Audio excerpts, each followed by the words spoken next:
My novel is A Promise to Arlette. The inspiration for this novel came from a photograph of my grandmother that was taken by Man Ray. It's an actual art piece. My grandmother was extremely glamorous, even as an older woman. She had this massive, beautiful thing of white hair and these high cheekbones. In the early 1940s, my grandmother lived in Los Angeles with her husband. They met Henry Miller and his wife, Lebska, and Man Ray and his wife.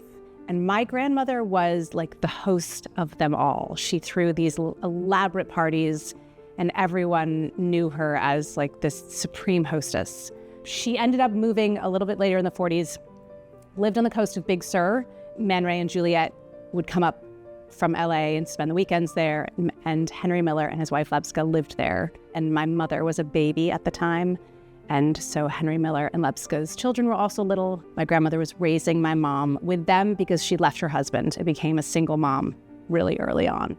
And she was one of Man Ray's muses. She was in a lot of his photographs.